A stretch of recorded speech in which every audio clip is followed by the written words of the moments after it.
Hello, everybody, and welcome back to the European Soccer Show. I am your host, the ghost of Steve Jobs, but with me is my fellow turtleneck, Leo Ashi. Hello, bonsoir, Leo. Ça va? How are you? Hey, Steve Jobs, how are you? Oh, I'm okay. Yeah, pretty good, thank you. Pretty good week, and a very exciting week in the world of football slash soccer for our American cousins. So on the running order today, we have the Premier League back at the top. Ha ha ha! I'm going to dive straight in. So on Saturday, Brentford managed to squeak out a 3-1 victory over Burnley. It was 0-0 until the 81st minute, and yet 4 goals in the last 10 minutes. Very exciting stuff. Manchester City almost threw away a 2-goal lead. They scored in the first minute. It was the fastest goal of the whole season up to this point. But they threw away a 2-goal lead. Leeds United equalised.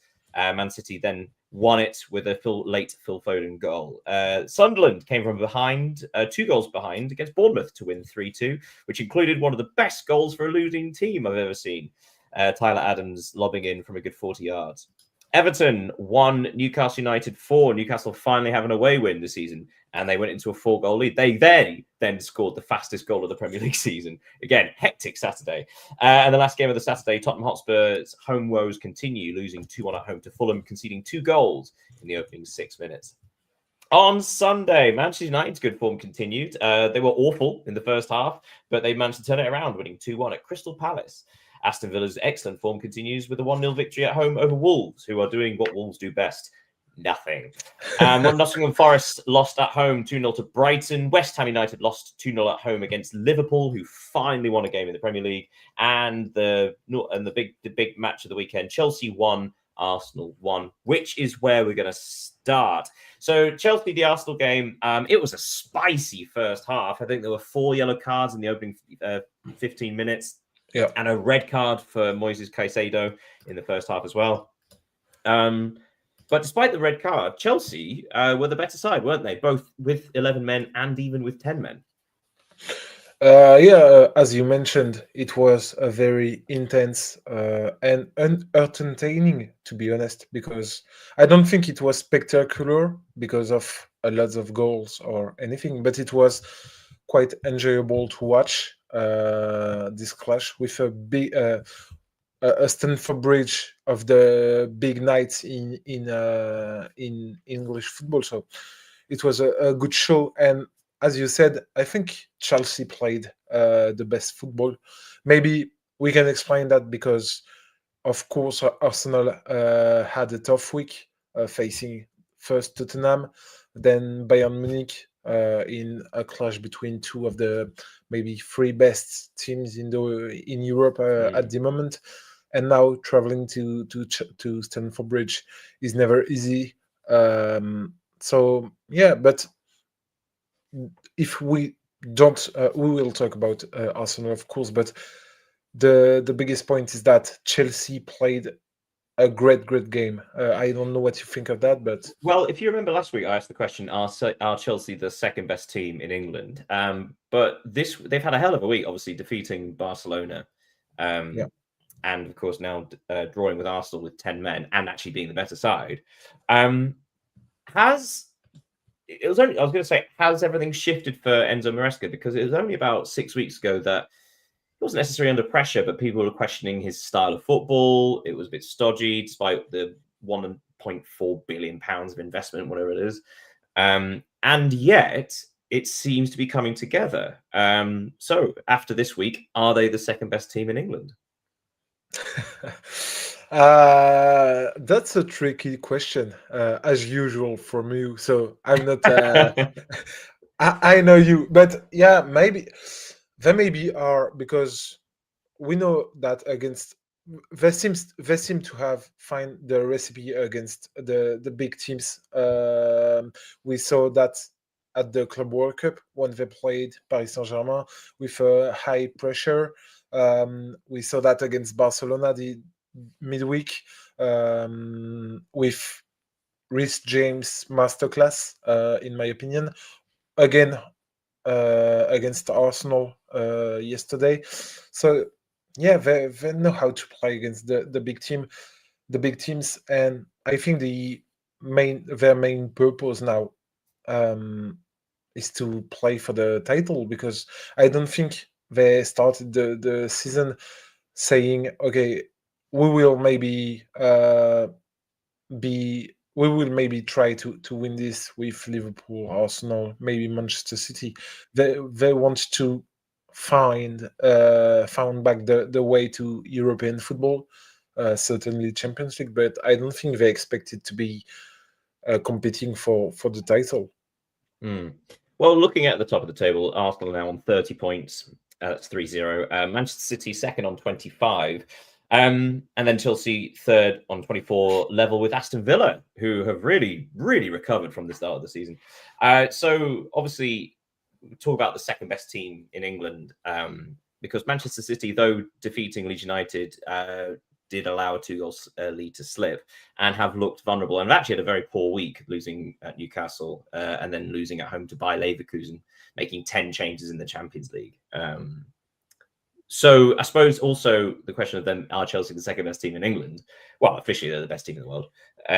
But also teams like Manchester City and Liverpool have dropped in varying degrees of standard. But it does seem like there is the possibility of another team to rush forward, much like Liverpool did last year. We were talking about another title race between Manchester City and Arsenal, and yet Liverpool snuck in. So it does feel like there could be another possibility, maybe not for the title itself, but certainly for the second place.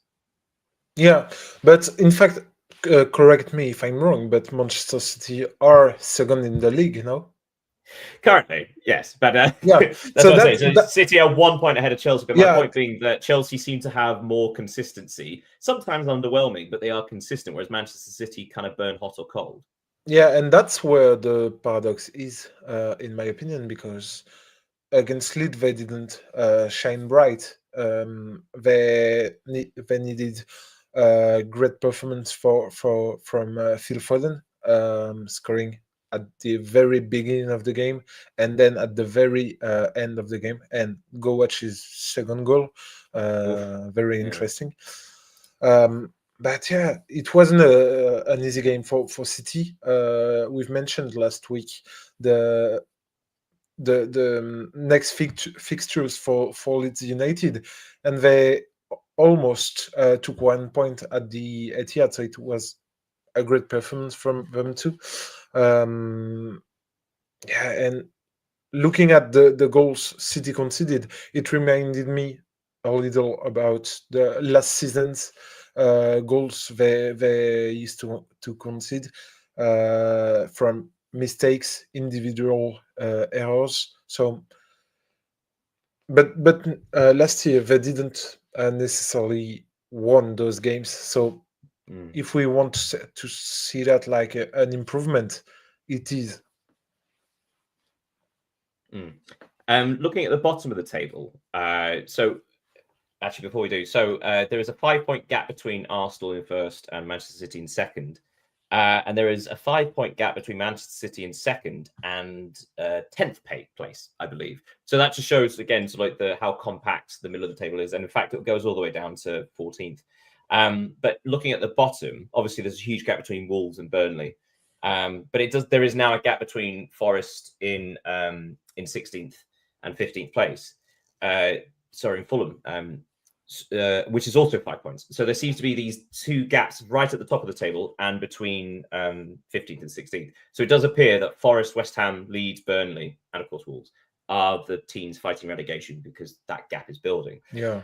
Have Forest and West Ham stalled? Because obviously they needed that new manager influence and they got a few results to get out of the relegation zone, but they have stumbled this week.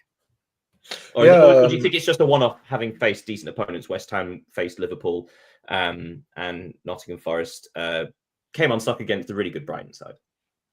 Yeah, Brighton. We don't usually talk about them, but they are playing great football this season. And up to fifth place. Level in points with Sunderland. Yeah, which is extraordinary in the Premier League for now.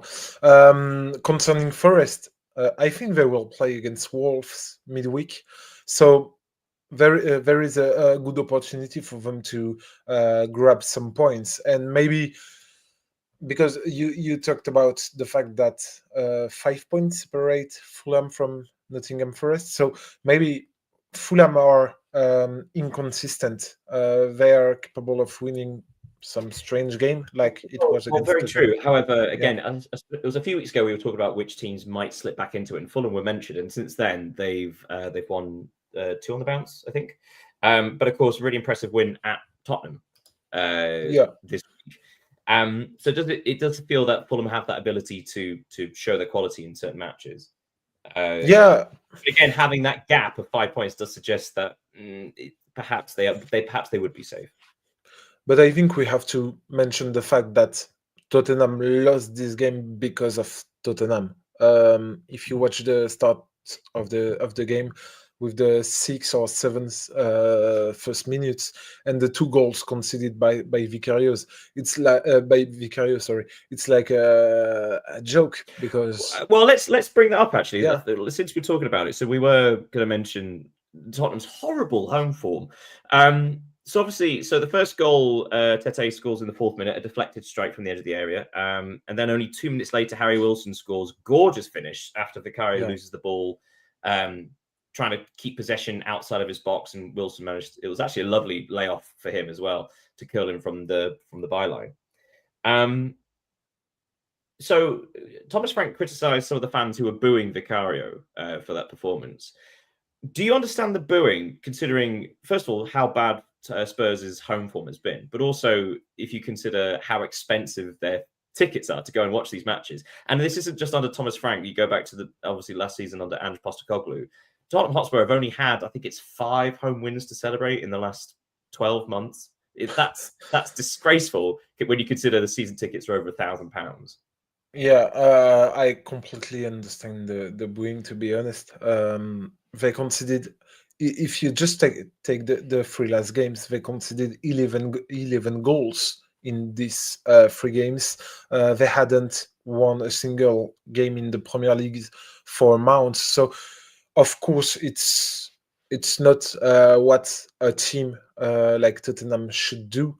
When Manchester United lose all these games, we can see we can read a lot of articles pointing out at Ruben Amorim, pointing out at their weaknesses, and Tottenham are in. I will not say in the same situation because Manchester United, I think, they are bigger than Tottenham. So the fact that the media's, of course, they will talk more about them, but what Tottenham are doing for now a few weeks has been so poor. And yet put quite a fight against Paris Saint-Germain midweek.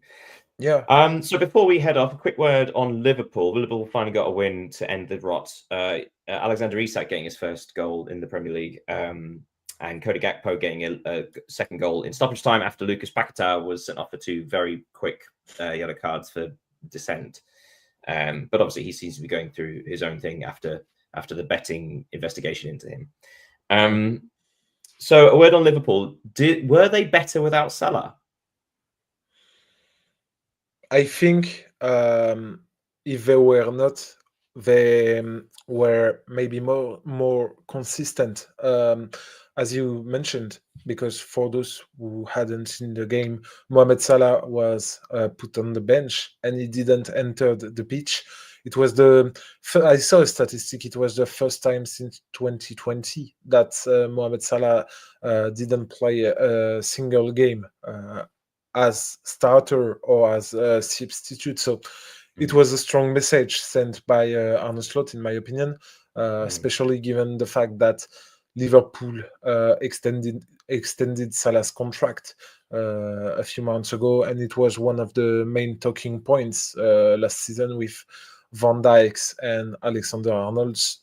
Yeah. And I was going to say, just partly we're just figure conscious of time in the Premier League. Obviously, so much happens, so it's quite hard to sort of keep it concise. But a last word on Wolves: 2 points only. Now, the lowest ever recorded points total in the Premier League era were Derby County, who managed to only get 11 points back in 2004. Off the top of my head, I'm not actually sure about that. Genuinely, do you think Wolves will get more than 11 points? Because obviously Southampton almost beat it last year and then squeezed over the line with the with the penultimate week of the season. Yeah, is this are Wolves at risk of being the worst team ever That's in the Premier so. League? Yeah, of course, but why not? Having only won 2 points after 14, And also 30 to or add on 40. to that, have you seen any reaction after the change of management? No, that's the main problem.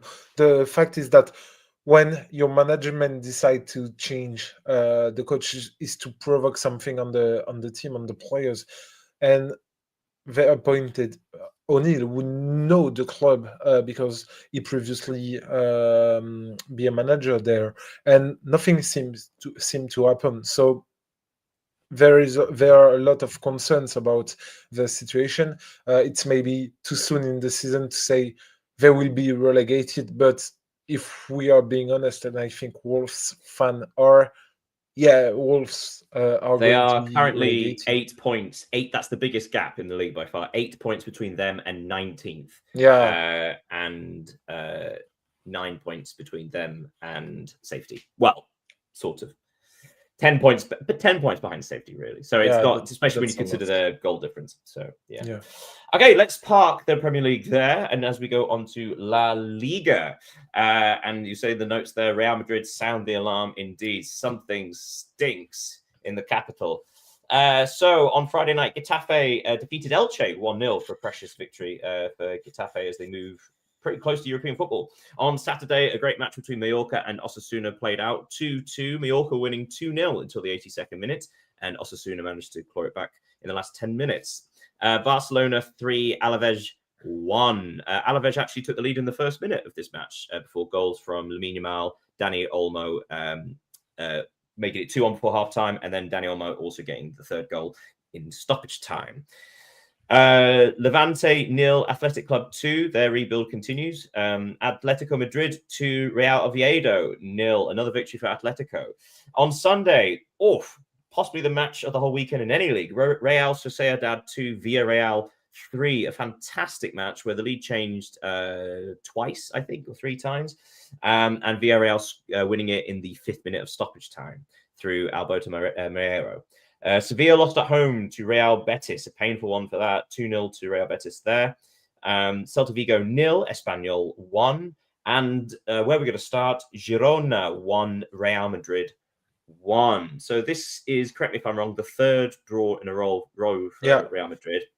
And it has coincided with media reports about Vinicius Junior's fallout with Xabi Alonso. Excuse me, and not just Vinicius Junior. If we can read the reports saying that actually up to 8 different players in the dressing room have fallen out with the manager already. It's hard to argue. Oh, sorry, and I should probably point out Rayo Vallecano and Valencia played tonight.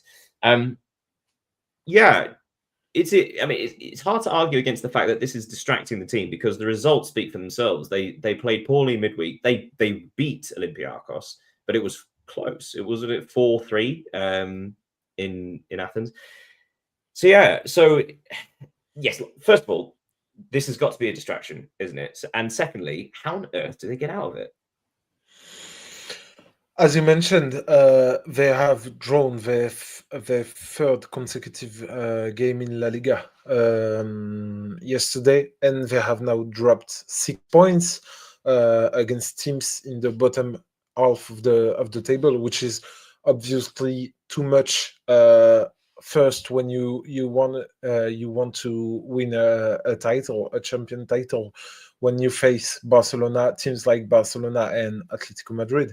And it's a terrible run for a club like Real Madrid, who absolutely needs to win this ties. So yeah, there is a problem. I think yesterday it was clear that there are some problems. First, the technical level of the team. Maybe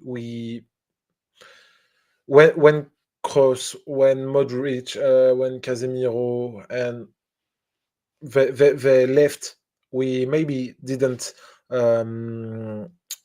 think their replacements would be so different from them.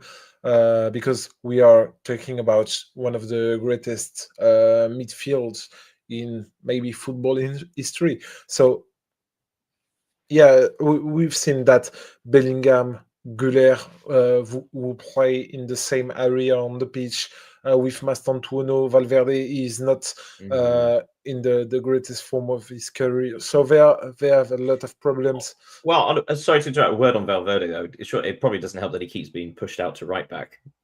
Yeah, because obviously, but if you got to keep form in a central midfield position, you have to play him in central midfield. yeah, of course. Even Tchouaméni is a good player, but all the squad seem to be unpredictable. And if you are going front, Vinicius doesn't make you win games. Rodrigo is experiencing a terrible run. I saw a statistic. He has not scored in La Liga since January 19.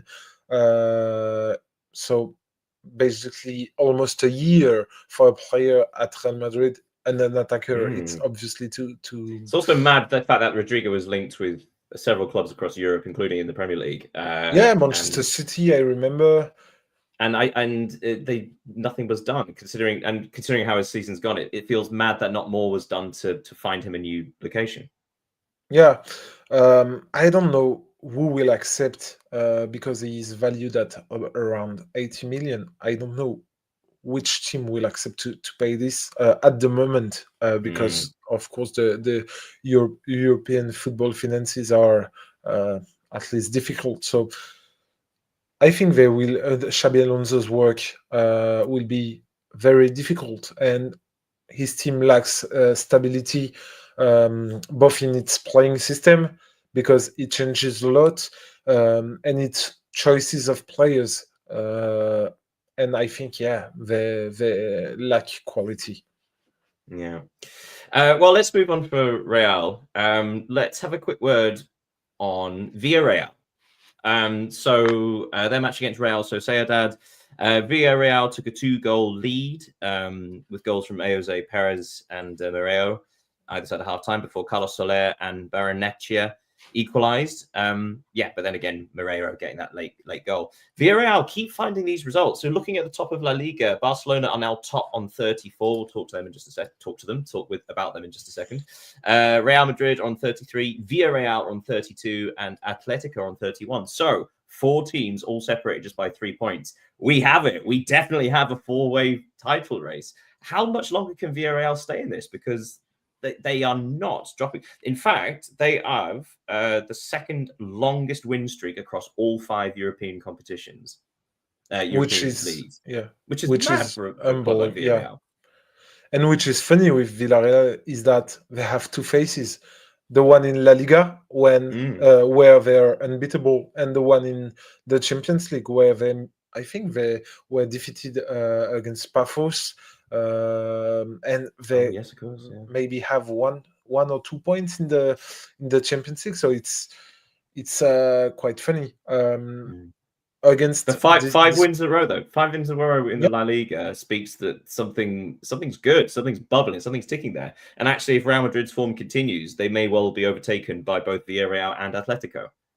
Yeah, and even just to finish with Villarreal, even against Real Sociedad, they were leading 2-0, and then La Sociedad scored twice. So we could have think Villarreal could drop points and maybe lose against Real Sociedad, who these past weeks have been have good results, but no, they pushed and scored the third. So they have something, especially in La Liga, as we said, and maybe they will play until the end for the title, which is, of course, difficult when you have these 3 powerhouses in front of you. Well, as we mentioned, Atletico also winning 2-0, but the leaders, Barcelona, a real shock that they conceded in the first minute. But of course, the funny thing is, if you concede so early, you actually have lots of time to to actually get back into it, and actually essentially do what Barcelona do, which is dominate and eventually wear teams down, especially from, I was going to say lower down the table, but that's a bit unfair for Alaves, who are actually having a pretty decent season. Barcelona in a funny position, aren't they? Because it feels like they've been caught out a little bit, especially in Europe, with their ultra high line, and more teams are figuring them out. But it does feel like they are still pretty good against lesser sides. So I say, would that be fair? I think yes. Once again, it wasn't a really convincing performance from Barcelona this weekend, especially after having lost 3-0 to Chelsea in the Champions League. But with Real Madrid being drawn, it was 3 really important points, especially since they will host Atletico de Madrid tomorrow in a clash in La Liga. So very important win. I think the main positive point for Barcelona is the return from Rafinha. I don't know if you watched the Chelsea Barcelona game on Wednesday, but we saw that as soon as he entered the pitch, something changed. He had a lot of energy. He ran to the ball. He presses.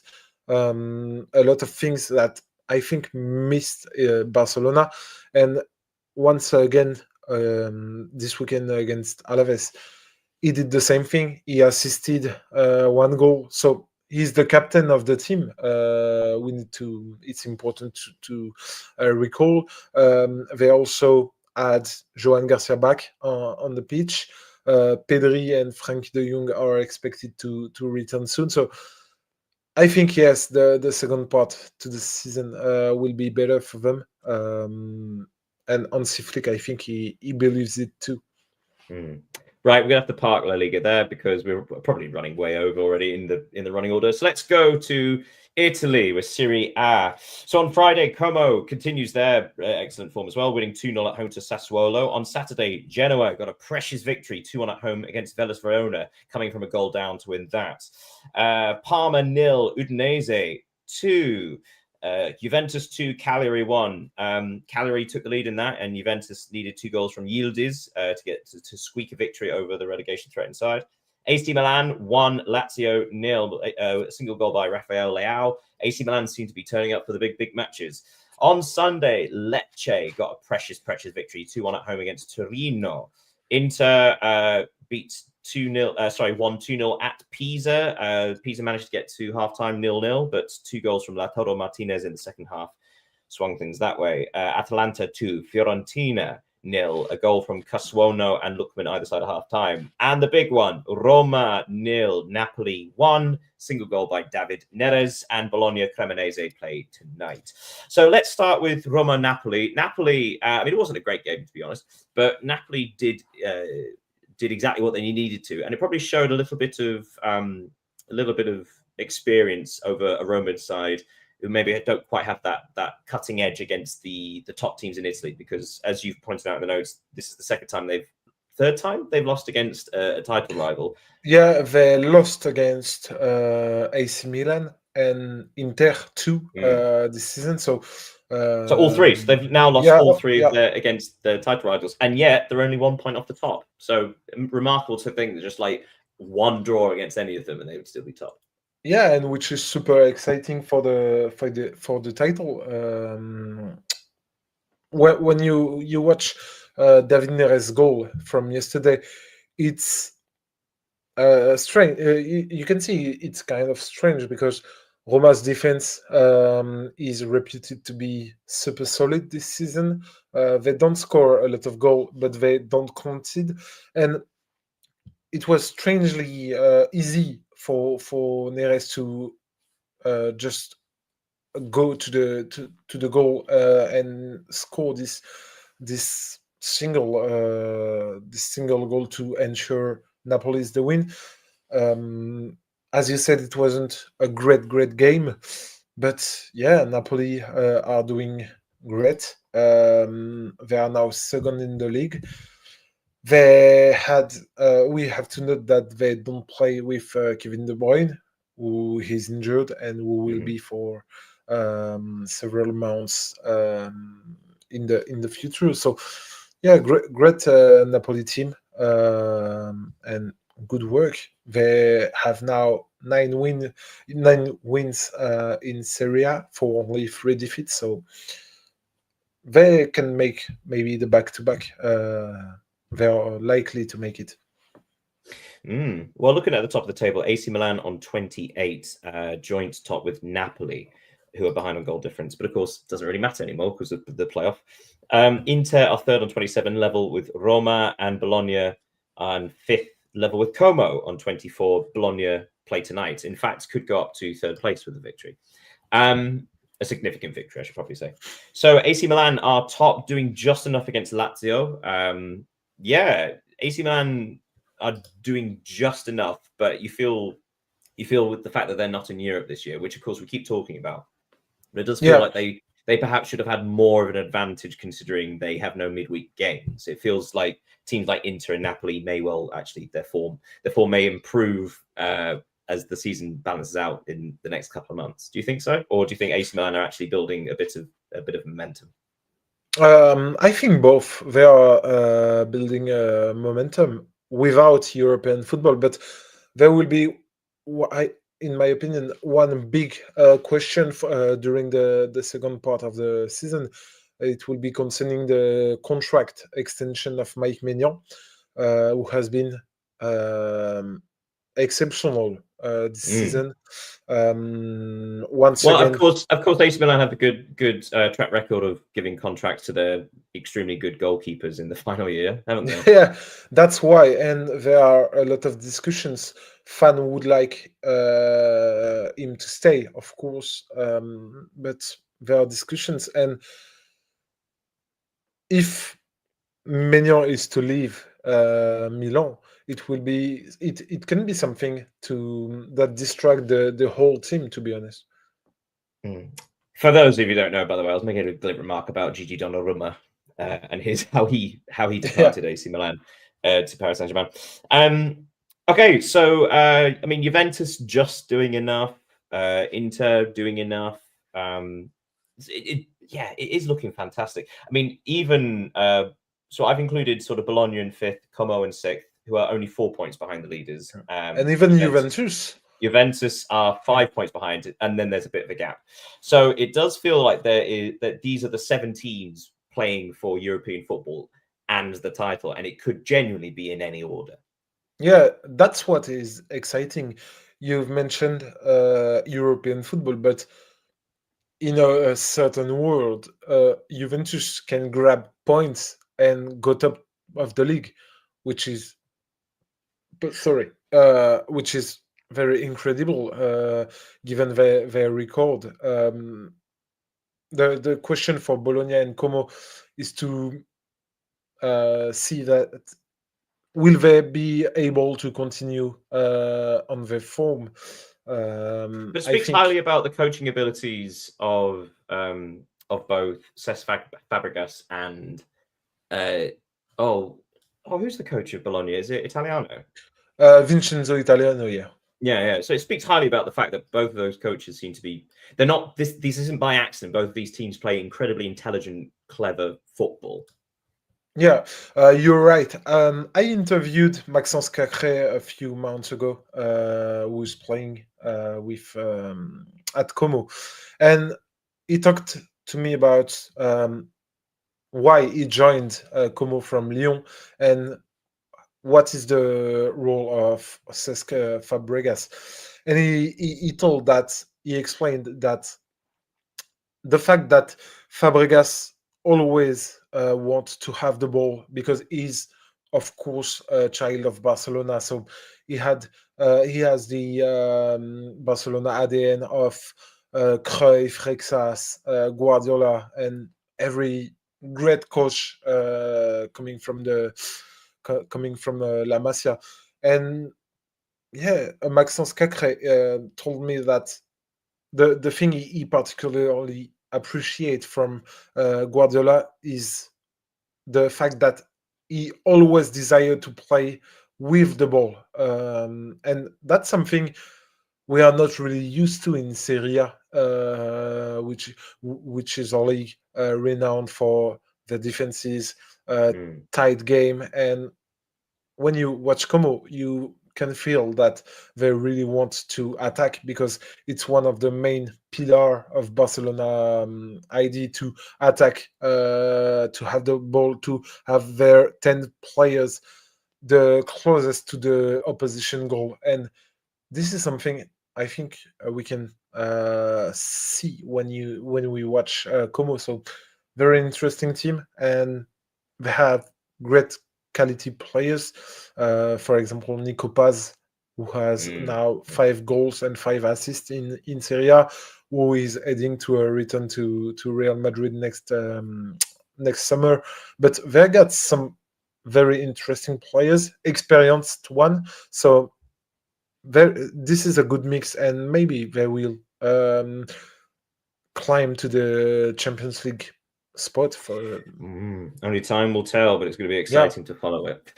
Finally, before we move away from Serie A, another word on Fiorentina, whose form hasn't improved, and now sitting in 19th, they are 4 points behind Pisa, so the gap is now beginning to appear, especially after the victory for Lecce and Genoa, who have pulled away from them. So yeah, it's if Fiorentina are going to get themselves out of this, it kind of has to happen sooner rather than later. Yeah, I remember at the beginning of the season, we've said that maybe with the quality of the squad, the investments of the summer, and everything, Fiorentina will finally win games. But it's been 13 match days now, and they haven't. So of course, the situation is difficult. It raises questions. And it's crazy considering they had the top goal scoring Italian forward last year in Moise Kean. Yeah, and I think he scores too this season, but I don't watch enough Fiorentina games to say precisely what are the problems. But the fact is that being behind Pizza, behind Parma, behind Lecce, behind Verona, Mhm. it's concerning. They are above Verona on goal difference, so I'll defend them Yeah, there. Okay, so let's pop off to Germany and das Bundesliga. So on Friday, Borussia Mönchengladbach, another clean sheet, but they didn't score 0-0 at home to RB Leipzig, but still an impressive result for Mönchengladbach as they repair their season. On Saturday, Bayern came from a goal down to defeat St. Pauli 3-1. St. Pauli scored in the 6th minute. And Bayern equalised just before half-time through Guerrero. And it took until stoppage time for Luis Diaz to score, and then Nicholas Jackson to add another to squeak the victory. Hoffenheim won 3-0 at home against Augsburg, all goals coming in the first half. Union Berlin 1, Heidenheim 2. This was a fun match. Union Berlin winning it until the 90th minute, and then Heidenheim turned it around. Relegation threatened Heidenheim, 2 goals in the last 6 minutes to steal the win. Werder Bremen drew at home 1-1 against Köln. By Leverkusen, Borussia Dortmund, perhaps the clash of the weekend, with Borussia Dortmund winning 2-1 at Leverkusen. On Sunday, Hamburger defeated Stuttgart 2-1. Another impressive result there. Frankfurt drew 1-1 with Wolfsburg. Wolfsburg getting a penalty in the 6th minute of stoppage time to steal a draw there, with Batshuayi equalising. And Freiburg won the last match of the weekend 4-0 at home against Mainz. So let's go to Leverkusen and talk about that match. That was a fantastic game against 2 very equal teams, which you've seen already with RB Leipzig against Dortmund as well. But this time, Dortmund actually showed a bit of grit and didn't wilt under pressure. They took a 2-goal lead, Anselmino and Adeyemi. Kofane pulled a goal back for Leverkusen. But yes, for once, Dortmund didn't fall in the face of pressure. Does that suggest they're growing, or have we been lulled into this false sense of security before? I think this is the main point of this game. They held on after dropping points at the time in their last 2 Bundesliga games. It's obviously a great result. It was the kind of games we can say they are valued at 6 points, because the loser lose a lot Mm. when it's about title Champions League spots. You Well, mentioned to support your point, Hoffenheim are now behind Bayer Leverkusen on goal difference alone, and that's Hoffenheim. I mean, who had a wonderful season last year and qualified for Europe. So obviously, this is not a nothing team, but still, Bayer Leverkusen ahead of Hoffenheim just on goal difference. So these are precious points, especially at home against the rivals for the Champions League. Yeah. Um, and of course, it's a great result for Dortmund because they are now third. They are just 1 point behind Leipzig, who drawn at Gladbach. They have only one defeat this season, which is very very positive for them after because we know that they are used to drop points, drop victories when they absolutely need them to win the title. If you think about their games against was it Mainz 2 years ago, 2 seasons ago, Oh yes, on the mine's final day, the 2-2. Yeah. yeah, the But we not as if we talk about that every other week. We don't mention that often. We don't like to rub that into Dortmund. yeah, but we have to mention that Karim Adeyemi, who scored against Leverkusen, is in really good form. He scored in his last 3 games, so it helps to have this kind of performer because, for example, Girassi didn't score against Leverkusen. So, if you have some players who can take the lead to do so, it's obviously a great advantage. So, great victory for Dortmund, who closed the gap with Leipzig.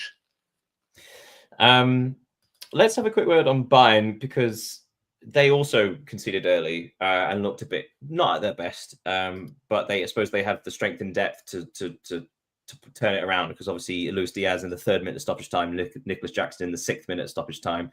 2 signings for them that will cost a combined total of about 130 million euros. So it's a chunky old bench for them. But having said that, they are now 8 points ahead in the title race. So we've been speaking about it a while, but Bayern are too strong, aren't they, this year? Yeah, they are, especially since they hit the woodwork 3 times during this game, so they could have win more. Very good point. But the thing to note is that they were once again behind on the scoreboard because it was St. Pauli who scored first against Freiburg. Last week they were trailing 2-0. They lost to Arsenal this week, so they conceded a lot of goals. And we talk about Bayern because they are leaders, but the situation of St. Pauli is absolutely terrible. Yeah, they have now lost 9 games in a row in Bundesliga. In the league. So in the league, yeah, in Bundesliga. So weirdly, they won a cup game in between that, but yeah, they 9. So you're absolutely right. That was going to be one of my questions for you later. 9 league matches in the row, officially the worst form across all 5 major European leagues. And yet, they are just 3 points away from the 14th. Well, they're only 2 points. They're only 2 points behind Wolfsburg, actually. And Wolfsburg are in safety because obviously the Bundesliga only have 2 relegation spots in the playoff. So not all a foregone conclusion, but they have definitely been plummeting. Anything else you want to say about the Bundesliga before we maybe just a quick word on Stuttgart, who have looked so good this season, and yet a damaging loss away at Hamburger. It looked like they turned things around. Glatzel opened the scoring for Hamburger in the first half. Undav equalised in the second half, and then with 10 minutes to go, Hamburg had a man sent off, Rösing Lillesitz, for his second yellow card.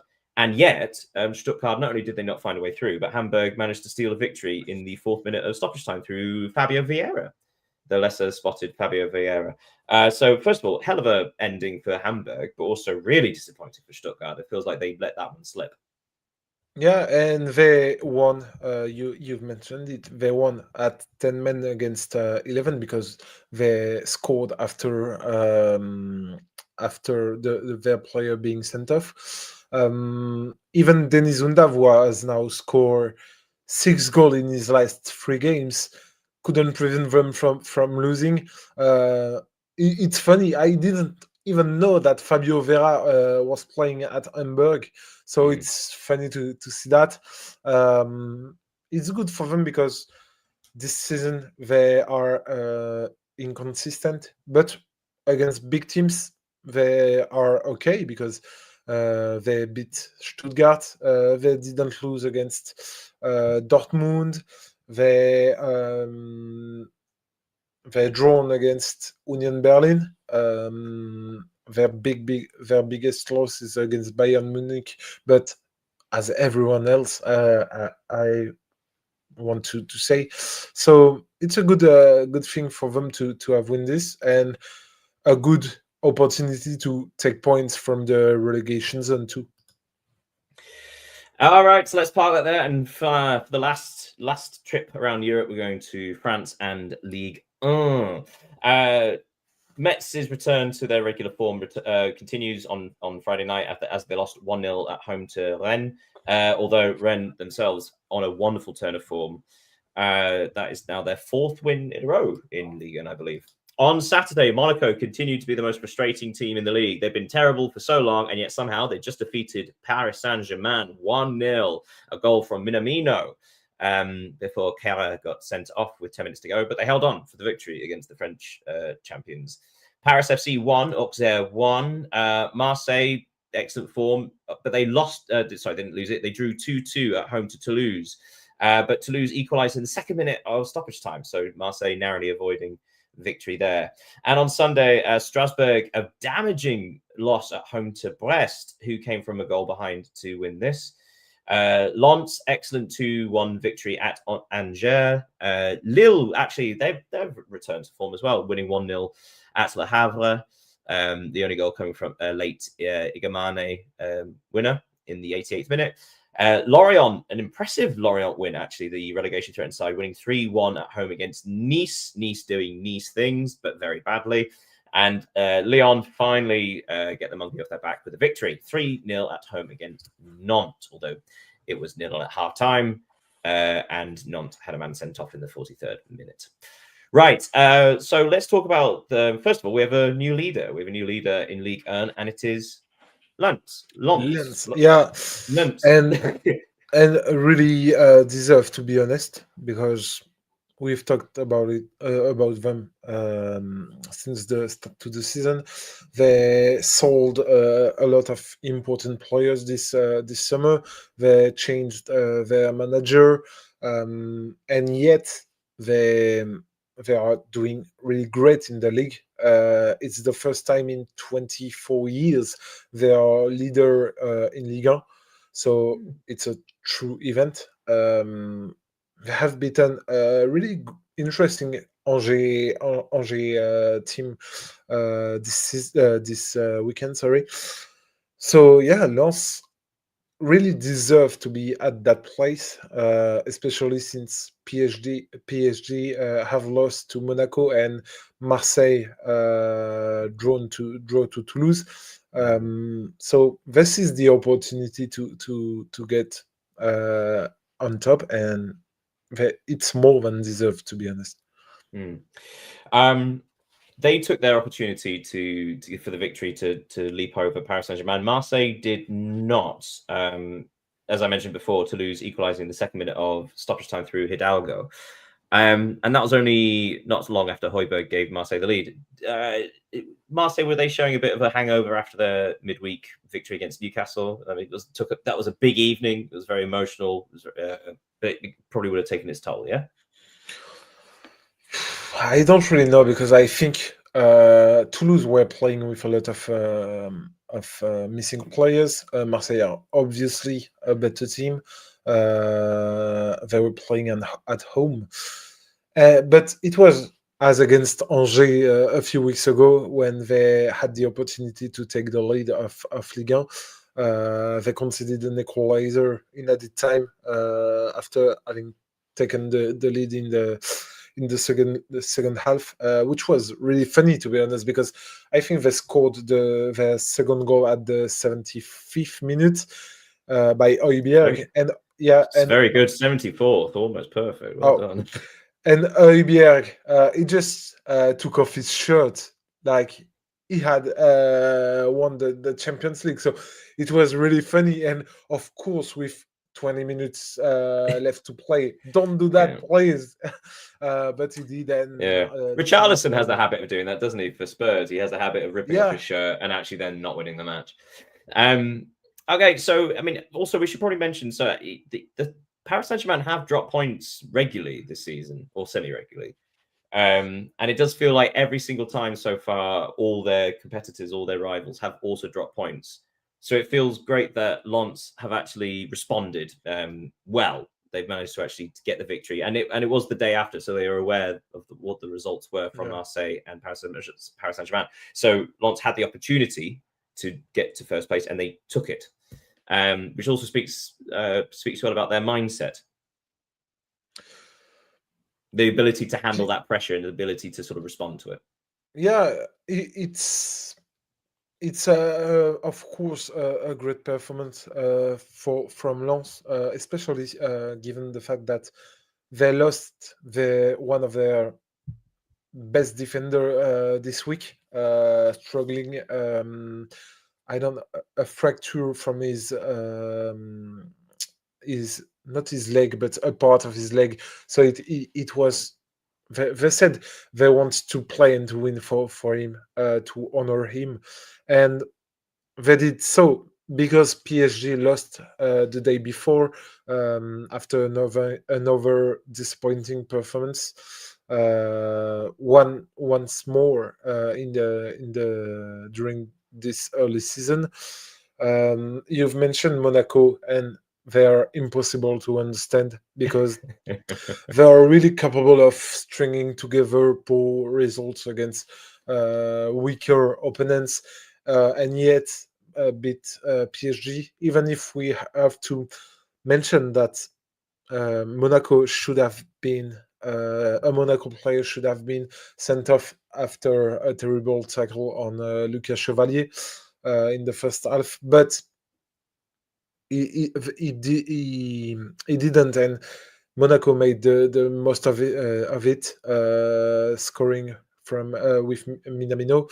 So tonight there are 6 in Ligue 1. They gave Marseille and Lens the opportunity to lead the table. Only Lens seized it. And for PSG, there are obviously significant absentees. We can talk about Nuno Mendes and Achraf Hakimi, who are, in my opinion, the most important players for them, but also Ousmane Dembélé, who just entered as a substitute, and Désiré Doué. But that doesn't justify everything, because obviously some individuals, for example, Lucas Chevalier, who replaced Gianluigi Donnarumma this summer, is below the expected level. We can also talk about Ilya Zabarny coming from Bournemouth for 62 million euros. He has been he has known difficulties these past weeks when he played. So even the midfield, which is the biggest, the strongest point of PSG, got troubles this week. So there are some problems. And the final word before we bid au revoir to Ligue 1, we should probably bid adieu to Nice, who have now lost 4 matches in the league in a row, which makes that's the 3rd worst form across all the 5 teams, behind Wolves and St. Pauli. So not a great time. And they even took the lead against relegation-threatened Lorient, and yet lost 3-1, which I think speaks volumes. But let's park Ligue 1 there. Merci, Ligue 1. Right, so we're now, before we finish, we've got the 3 things you may have missed this week. Would you like to contribute one? Then I'll contribute one. Then you contribute one. Okay, the first, of course, is the fact that Flamengo won the Copa Libertadores on Saturday. against Palmeiras. So thanks to a goal from Danilo, the former Manchester City, Juventus, Real Madrid, Porto player. And do you know who the coach of Flamengo is? I think you know. Oh, I do, but I've forgotten it. A Go Chelsea on. legend. Just say No, it. not a Chelsea legend, of course, but it's Felipe Luis, the Ah, former yes, of course. fullback Yeah, yeah, who yeah. played. He played more than 300 games at for Atletico de Madrid. He's a young coach, so it's a great reward for him to win this prestigious title. For those who don't know what is the Copa Libertadores, it's the same thing as the Champions League, but for South American football. Terrific, and what an achievement. I'm going to contribute one. So we're actually we're staying in England, but it's not the Premier League. We're going to look at the Championship table, because obviously we've spoken a lot about how congested the Premier League table is from Manchester City in second to Fulham in 15th. There is only 8 points difference, which is insane. But if you think that's incredible, look at the Championship table and you'll see, oh my goodness, it is tight, tight, tight. Well, actually, so first of all, Frank Lampard's Coventry are 10 points clear at the top of the table, which is remarkable. But then from Middlesbrough in second to Charlton in 17th are only 10 points. But if you say third, from the top of the playoffs, third to 17th is only 8 points, which is the same as the one I said in the Premier League, but an extra 3 places. Also, keep an eye on Wrexham, who only conceded 1 goal in the entire of November, and they are now only 3 points behind the playoff places. That's interesting. What's the last one? What's the third? Yeah, I got 2, but we can do 4 things. We could miss 4 things. That's fine. Okay. So the first is the fact that Inter Miami won the first conference final in their history. Oh, of course, yeah. And they're playing Vancouver Whitecaps in the final. Is that and right? they will Thomas Mullers. Yeah, and that's precisely the fact that I wanted to highlight. It will be a chance to see a rematch of the 2014 World Cup final between Thomas Müller and Lionel Messi.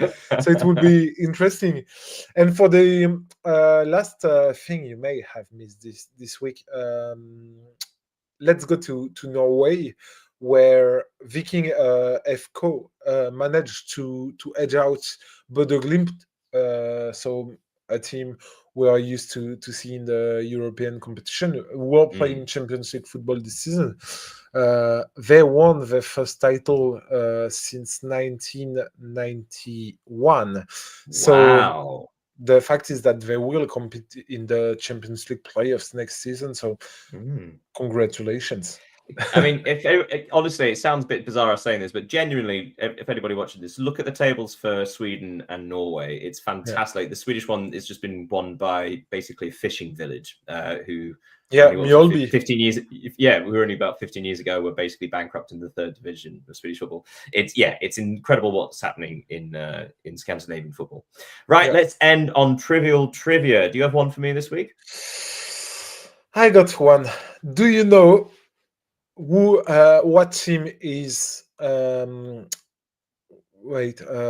What team has registered the most clean sheet in the top 5 in Europe? Oh, clean sheets. Well, I mean, my instinct would have said Arsenal, considering they had a long period of not conceding. But that makes me think that they're not. I'm going to guess they're second then. Clean sheets. Oh, you know what? I am going to go for... I'm going to go for Lens. And no, it's Lyon. Really? Yeah, Lyon managed to register 12 clean sheets this season. Oh, is this in all competitions, or is this just the league? No, just the league. In all competitions, sorry. So yeah, it's. I was going for league. Damn you! Sorry. Yeah, I didn't precise. You're right. No, I mean, Lens might not be the right answer. Okay, in that case, I'm going to give you my question before we finish, and we've just going to scrape over an hour again. So, if St. Pauli have the longest losing streak in all the top 5 leagues, losing 9 in a row, which club has the longest winning streak in the top 5 European leagues? So, third place. Actually, no, I told you who second was. It was Villarreal was second with 5 wins in a row. Who's top? Just in league, is not in all. Just in the league. Yeah. I'm being clear. Just league. I would like to say Liverpool, but I don't think so. Sorry, Reds. Their lengthy win streak of 1. Yeah. No, but and what? How many games? 6. Villarreal? 6. Oh, sorry. Villarreal have won 5 in a row. The team in first have won 6 in a row. Okay. And does it include draws?